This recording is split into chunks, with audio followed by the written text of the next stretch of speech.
Hi guys, ಎಲ್ರಿಗೂ ನಮಸ್ಕಾರ. Voice with Sushant YouTube ಚಾನಲ್ಗೆ ಸ್ವಾಗತ. ಕನ್ನಡಿಗರ ಧ್ವನಿ ನಿಮಗಾಗಿ ಇದೀಗ ನಿಮ್ಮ ಮುಂದೆ. ಸ್ನೇಹಿತರೆ, ಈ ಹಿಂದೆ ನಿಮ್ಗೆ ಗೊತ್ತು, ರಶ್ಮಿಕಾ ಮಂದಣ್ಣ ಅವರು ಹಲವು ಕಾಂಟ್ರವರ್ಸಿಗಳಿಗೆ ತುತ್ತಾಗಿದ್ದಾರೆ. May be it is because of ಅವರ್ initial adolescent age or some other reason. But ಅವ್ರು ಸ್ಟಾರ್ಟ್ ಆಗಿದ್ದು ಎಲ್ಲಿಂದ ಅಂದರೆ, ಯಾವುದೋ ಒಂದು ಇಂಟರ್ವ್ಯೂ ಅಲ್ಲಿ ನೀವು ಒಂದು ತುಂಬಾ known production house of Kannada ಇದರಿಂದ ಬಂದಿದ್ದೀರಾ ಅಂತ ಹೇಳಿದಾಗ ರಿಷಬ್ ಶೆಟ್ಟಿ ಅವರಿಗೆ ಈ ತರದೊಂದು ಸಿಂಬಲ್ ತೋರಿಸಿದ್ರಲ್ಲ, that was very much hurting to me. ಅವತ್ತು ಅವರ ಒಂದು ಕಾಂಟ್ರವರ್ಸಿ ಶುರು ಆಯಿತು. ಅದಾದ ಮೇಲೆ next she came to one more controversy where ಹೈದರಾಬಾದಲ್ಲೆಲ್ಲೋ ಈವೆಂಟ್ ಹೋದಾಗ ತಾನು ಕನ್ನಡಿಗಲೇ ಅಲ್ಲ ಹೈದರಾಬಾದ್ ಅವರು ಅನ್ನೋ ತರ ಮಾತಾಡಿದ್ರು. That was another controversy.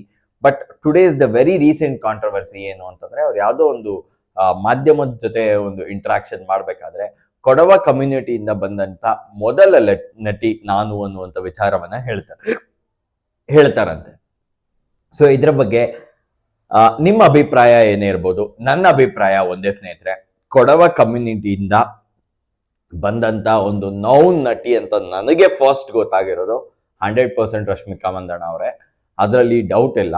I think ಅವರ ಸ್ಟೇಟ್ಮೆಂಟ್ ಅಲ್ಲಿ ಒಂಚೂರು ಚೇಂಜ್ ಆಗಬೇಕಿತ್ತು. ಏನು ಅಂತಂದ್ರೆ, ಕೊಡವ ಕಮ್ಯುನಿಟಿಯಿಂದ ಬಂದು ಅತ್ಯಂತ ಹೆಸರು ಮಾಡದಂತ ಮೊದಲ ನಟಿ ನಾನು ಅಂತ ಅವಳು ಹೇಳಿದ್ದಿದ್ರೆ 100% ಅದರಲ್ಲಿ ತಪ್ಪಿರ್ತಿರ್ಲಿಲ್ಲ.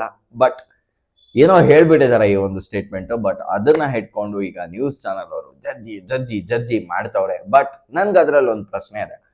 ನೀವು ಇದ್ರ ಬಗ್ಗೆ ಒಂದು ಫೀಡ್ಬ್ಯಾಕ್ ಅನ್ನ ಏನೋ ತಗೋಬೇಕಾದ್ರೆ, ರಿಯಲಿ ಕೊಡವ ಕಮ್ಯುನಿಟಿಯಿಂದ ಬಂದು ಒಂದೊಳ್ಳೆ ಹೆಸರು ಮಾಡಿ ಒಳ್ಳೊಳ್ಳೆ ಸಿನಿಮಾಗಳನ್ನ ಮಾಡಿ ಸಮಾಜಕ್ಕೆ ಒಳ್ಳೊಳ್ಳೆ ಮೆಸೇಜ್ ಕೊಟ್ಟಂತ ಆರ್ಟಿಸ್ಟ್ಗಳನ್ನ ಆಕ್ಟ್ರೆಸ್ಗಳನ್ನ ಮಾತಾಡಿಸಿ, ತೊಂದ್ರೆನೇ ಇಲ್ಲ.